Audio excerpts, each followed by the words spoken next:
ఓవరాల్‌గా ఇక్కడ టీడీపీ పోటీ చేయకపోవడం గావచ్చు, లేదంటే బహిరంగంగా తమ అంటే ఏపీలో ఉన్నటువంటి పొత్తు దృష్ట్యా బీజేపీకి సపోర్ట్ చేయకపోవడం గావచ్చు, ఈవెన్ జనసేన లాంటి పార్టీ సపోర్ట్ చేయకపోవడం వల్ల బీజేపీకి సరే అడ్వాంటేజ్ ఎట్లాగూ కాలేదు. కానీ వాళ్ళ సైలెంట్ అనేది ఎవరికి ప్లస్ అయిందని అనుకోవచ్చు?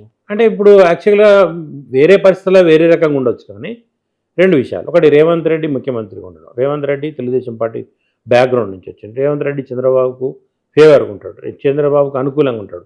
అంతకుముందు ఆయన ఎంపీగాలో గెలవడానికి కూడా కాంగ్రెస్ పార్టీ నుంచి ఎంపీ గెలవడంలో కూడా ఆయన ఇక్కడ ఉన్నటువంటి సెటిలర్ ఓటింగ్ ఎక్కువగా ఆయనకే పడ్డది అనేటువంటి అభిప్రాయం కూడా ఉంది. అంటే ఆయన తెలుగుదేశం పార్టీ పాత క్యాడర్ అంతా కూడా ఓన్ చేసుకునేటువంటి పరిస్థితి ఉంది. ఇతను మావాడు అనేటువంటి అభిప్రాయం.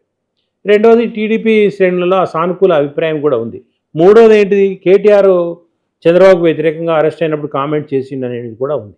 ఆయన ప్రతిసారి కడుక్కునే ప్రయత్నం చేస్తున్నాడు కానీ కాదు అది. అంటే ఇప్పుడు దాన్ని కొంతమంది ఏం చేస్తారు, కట్టర్ బ్యాచ్ మాకు పెద్ద ఉపయోగం లేదు ఎన్నికతో అన్నప్పుడు సెంటిమెంట్ బేస్ చేసుకొని ఓటేస్తారు. మనకు ఉన్నటువంటి సొంత అభిప్రాయాలతోనే ఓటేస్తారు. కేటీఆర్ అట్లా వేసింది కాబట్టి ఆయనకి ఈ సమయంలో మనం బుద్ధి చెప్పాలనుకోవచ్చు అభిప్రాయం ఉంది. ఆ సామాజిక వర్గం బలమైన సామాజిక వర్గం, టీడీపీకి అనుకూలంగా ఉండే బలమైన సామాజిక వర్గం ఓటింగ్ ఉంది కదా ఇక్కడ.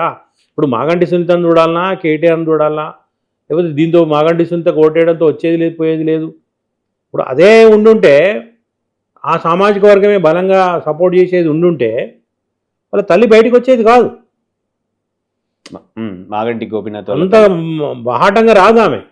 ఎందుకంటే సామాజిక వర్గం సపోర్ట్ వాళ్ళే పెద్దలే దాన్ని సరి చేస్తారు. నాకున్నటువంటి ఎక్స్పీరియన్స్తో నాకున్నటువంటి అవగాహనతో చెప్తున్నాను నేను. దాన్ని సెట్ చేసేవాళ్ళు ఎప్పుడో వాళ్ళు లేదు, సపోర్ట్ లేదని అర్థమవుతుంది. ఉంటే ఇప్పుడు బ్రదర్ సీట్ అడిగిండు, మాగంటి గోపి అడిగిండు, టీఆర్ఎస్ సీట్ ఇవ్వలేదు.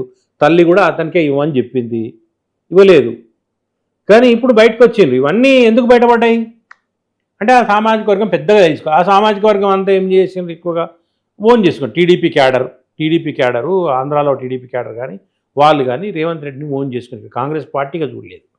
తను ఈ ఉన్న వాళ్ళు అటు కేటీఆర్ అనే వ్యక్తి కొంచెం లూజ్ టాంగ్ చేశారు. అలాగే అంతకుముందు కూడా బీఆర్ఎస్ పార్టీ అనేది